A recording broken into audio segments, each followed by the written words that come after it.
Hi guys, Brexit supporter and radio host Iain Dale spoke to former Tory MP Justine Green and broadcaster Nina Myskow about the inevitability of the UK rejoining the European Union. Now, the Tory said that a closer relationship is on the cards, but when it came to EU membership, she started talking about taking back control, whatever that means. Nina instead pointed to the fact that the UK is in a worse position as a result of Brexit, which Iain Dale took issue with. Have a listen to this. In terms of Ulf's question, and I didn't put this to you, Nina, do you think it's inevitable that Britain will eventually choose to rejoin the EU? No, I don't think it is. I think we will. I think we will have to have some working relationships. But actually, fundamentally, this issue of take back control resonated with lots of people because they did not feel enough in control of their lives. Okay, but whose fault was that? Was it the European Union's fault that people didn't feel that they were in control of their lives? Look, I've said before, a significant portion of the people who voted to leave back in 2016 did so in order to give the government a bloody nose. They were tired of this Tory government, they were tired of austerity, and they decided, look, at a general election, I cast my ballot, it has no impact. I'm in a safe seat, there's no point in even voting in some cases, but now I have this opportunity to punish the government. They're telling us that we need to vote to remain in the European Union, maintain the status quo. Well, I'm going to vote against that. Now, of course, many people were convinced by the lies from the likes of Jacob Rees-Mogg, Boris Johnson and Nigel Farage, but I think a significant portion were convinced this is our opportunity to give the government a bloody nose. Now, when she's talking about taking back control, well, you're hearing day in, day out from Tory ministers that they need to take back control of the borders. But I thought Boris Johnson got Brexit done. I thought you already took back control.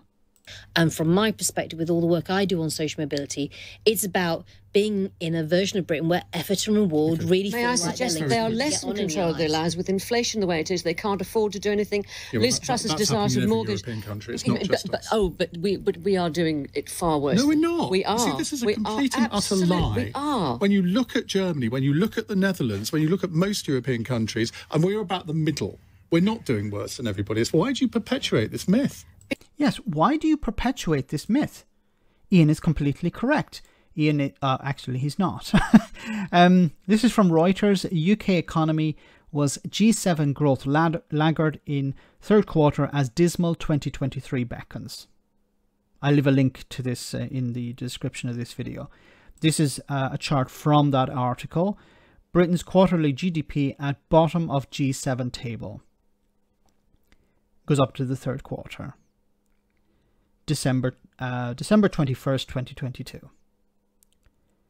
Okay, what is Iain Dale talking about? If you want to look at inflation, this is inflation in the Eurozone, in the Euro area, sorry.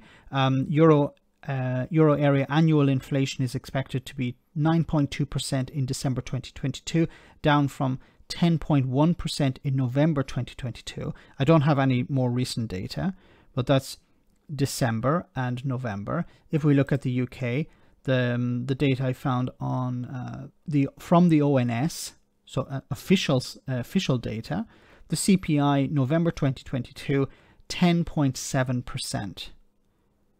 Now it's expected to drop, of course, but what the heck is Iain Dale talking about?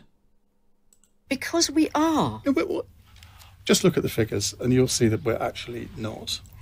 We have, I mean, can you... Look at the figures. We're looking at the figures, Iain. What figures are you looking at? I'd love to know. I know Iain Dale is not going to watch this video, but if somebody can find other figures that debunk what I'm talking about here and debunk this article from Reuters, please post it in the comment section. I'd love to hear it. Let me know in the comment section, guys, what you think. As always, your comments are greatly appreciated. Thanks a lot.